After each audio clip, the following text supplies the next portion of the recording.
kita langsung ke polsek. Kita mulai pertempuran yang baru. Saya sebagai kuasa dari almarhum ibunya Bintang yang diduga dibunuh.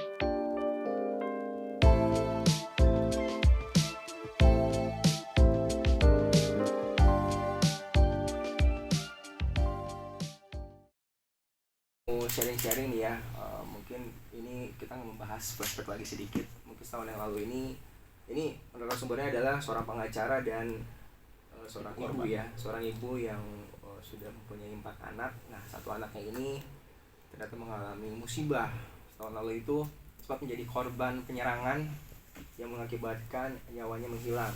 Nah, dalam setahun lebih mungkin Yang menyorot, kadang-kadang saya kasih dukungan. Jadi dukungan nanti saya hanya bilang semoga Tuhan menolong. Ya. Mungkin dilihat riwayat saya, bagaimana saya menangani perkara, lihat mungkin konten YouTube saya. Oh, YouTuber juga Bang ya? Saya bukan YouTuber, tapi setiap saya menyerang sesuatu pasti ada di YouTube. Oh, oke. Ada ininya ya. Iya. Berarti ada bukti digitalnya ya kalau Ada. Tiba-tiba kakak ninggalin mama selamanya gitu kan. Ini Bintang ini laki-laki pertama, Bu. Laki-laki pertama, Anak kedua anak kedua perempuan, anak ketiga laki-laki, anak yang bungsu perempuan. perempuan. Jadi selang-seling ya. Ini Iya. Bintang ini kakak. Gimana? Kakak tertua. Gimana nih Bintang sebagai kakak tertua nih di keluarga, Bu? Makanya Sayang sama adik-adiknya. makanya aku kasih nama Bintang. Kenapa aku kasih nama Bintang? Itu Bintang ini ya bintang buat aku karena di usia muda, nikah muda, aku sudah dijadikan seorang ibu, diresmikan ibu sama Bintang gitu kan. Di usia mungkin yang orang lain masih sekolah, tapi saya sudah menikah dan mempunyai anak Bintang gitu kan. Cucu pertama, anak pertama dari keluarga saya, dari keluarga ayahnya. Saya membesarkan almarhum yang tidak pernah tahu memegang bayi seperti apa. Akhirnya saya bisa memegang semuanya sendiri, pekerjaan yang mau rumah tangga karena Bintang gitu kan. Jadi Ibu sebagai seorang ibu yang Iya. sesungguhnya dari Aku buka dulu, Silakan aku dia bapak menyampaikan sampai lengkap.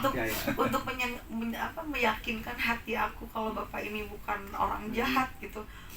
Aku buka akun YouTube-nya bapak kan ngasih link sama aku oke, kan. ada itu juga ya. Iya, bapak ngasih link sama aku, nih akun saya YouTube, ini kantor bapak saya, ini KTA-nya pun meyakinkan iya, ibu lah ya. di Kalau situ misalnya itu emang Bang Marun itu emang pengacara iya gitu. ya. Aku buka dulu kan nih YouTube-nya, wah ternyata banyak orang yang nonton sampai ribuan kan gitu.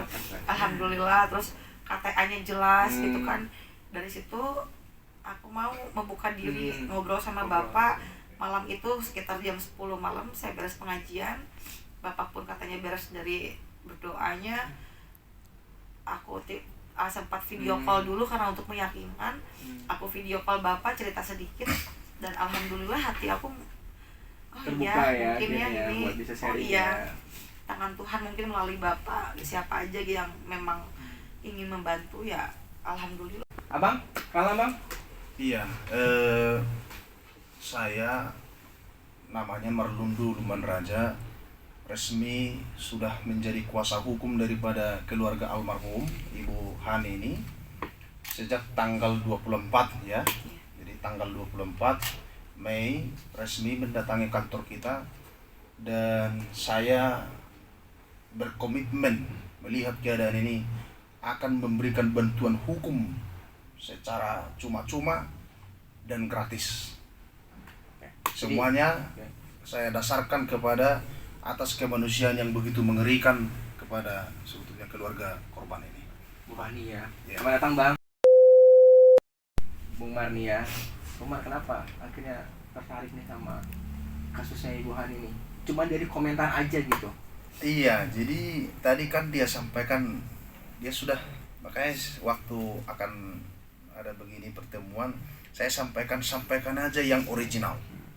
Karena kata-kata yang original jauh lebih mulia dari hebatnya kata-kata yang sudah disetting. Kan begitu. Sampaikan aja apa adanya. Bila perlu kalau salah menyampaikan, saya siap minta maaf. Gitu. Nah, itu sebetulnya masih sebagian dari apa yang dia alami. Buktinya waktu dia menceritakan sama saya, kalau saya hitung-hitung ada 2 cangkir air matanya. Sekarang kayaknya tadi baru tisu aja beres untuk menyelesaikan, kan begitu ya.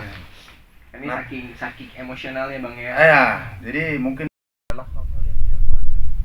Karena kalau ada kewajaran, mereka proses atau tidak proses. Ya.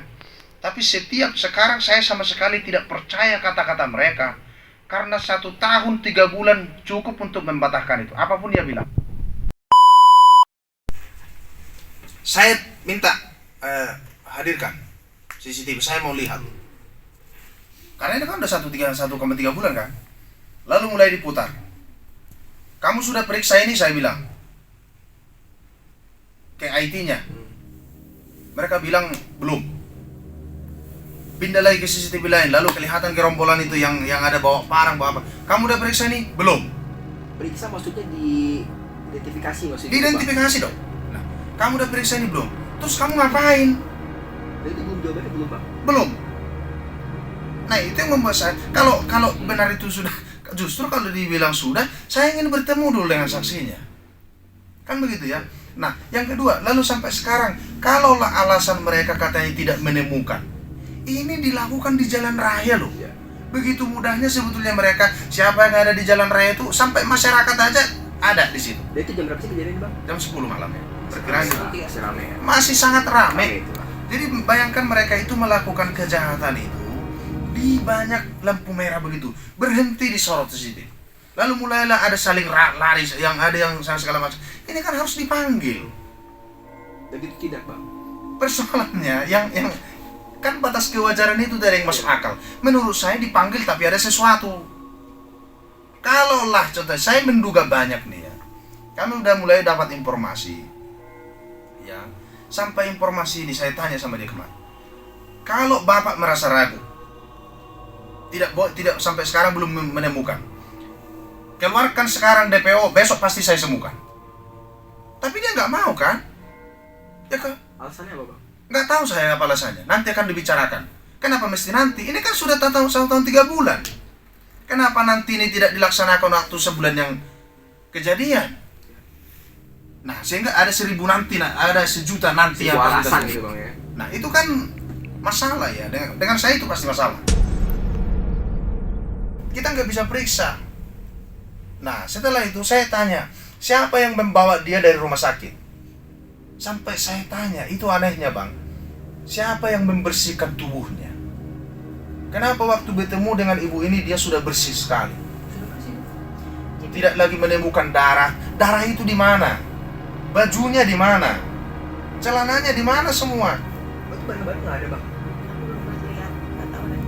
Kan sebetulnya pertanyaan ini kita sampaikan kepada, jawab dong. Artinya kalau dia bilang, tubuhnya dibersihkan oleh ini, apa yang kelihatan? Kan begitu. Ya, sudah ada SOP-nya sebenarnya kan ya. Seharusnya kan sebegitu. Nggak mungkin kita lebih pintar menyelidik daripada mereka. Persoalannya itu dilakukan atau tidak, atau setidaknya ini diungkap untuk korban atau diungkap untuk melindungi pelaku. Kan itu yang menjadi masalah sekarang. Nah, itu yang betul-betul. Yang kedua ya, ada saksi baru-baru ini muncul. Ini saya herannya melihat mereka itu. Saksi baru-baru ini Ada muncul. seorang yang mungkin juga, ya mungkin utusan Tuhan juga itu ya. Tiba-tiba dia pernah ada di tempat itu, di daerah kantor polisi. Mungkin pernah ditangkap karena agak nakal juga. Di situ tiba-tiba seorang penyidik, karena sesama kumpulan-kumpulan gitu, pasti kenal gitu ya. Hei, kamu sini, katanya, panggil. Coba lihat CCTV. Nah, kamu kenal nggak? Dia bilang kenal. Oh, kenal dia bilang. Kenal dia. Bayangkan seliar itu lah. Iya. Kecurigaan kita, kecurigaan kita terhadap pelaku itu sudah kemana-mana. Nah, persoalannya kita nggak punya kewenangan sekarang untuk menetapkan dia tersangka. Harus ini polisi yang melakukan. Nah, terus bagaimana? Lalu saya tanya sama dia, apa yang kau lakukan? Saya masih nulis tangan. Saya tulis tangan keterangan saya. Tapi nggak tahu saya itu dibuat kemana, katanya. Nah, itu ditunjukkan. Terus saya panggil dia. Saya bilang sama ibu, saya ingin bicara dengan saksinya. Dia benar nggak? Jangan-jangan dia juga sama seperti curiga sama saya di sebelumnya. Jangan-jangan dia pihak lawan. Saya panggil ke rumah saya. Baik ke rumah. Nah, saya panggil ke rumah, coba kamu bicara yang tegas. Mulai sekarang yang melindungi kamu adalah saya. Bila perlu besok kita ke Jakarta, daftarkan ke LPSK. Bilang punya.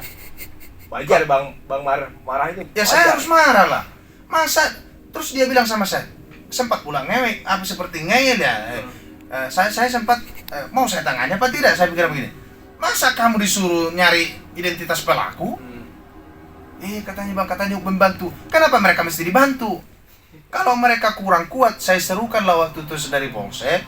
Tolong kalau Polsek ini merasa tidak sanggup untuk menangani, serahkan secara gentleman ke Polrestabes. Nah, jadi itu kemarin yang mengundang kemarahan kita, sehingga kita buat pernyataan langsung di Polsek bahwa proses ini memang sangat tidak wajar dan saksi itu tidak mungkin tidak tahu bagaimana mereka awalnya sama-sama menyerang. Tiba-tiba si ini lari ke sana, si ini lari ke sini, nggak mungkin nggak tahu siapa yang membunuhnya, siapa yang melakukannya, di mana dia temukan.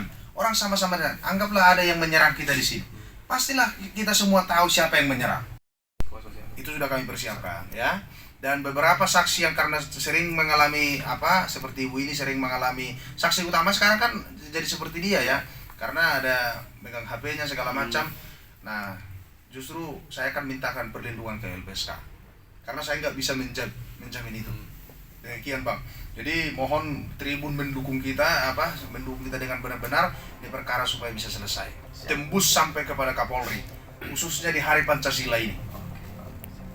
Siap. Bang, terima kasih banyak Bang. Terima kasih sekali Bang Ginanjar. Wah, ini juga terima kasih. Iya, sama-sama.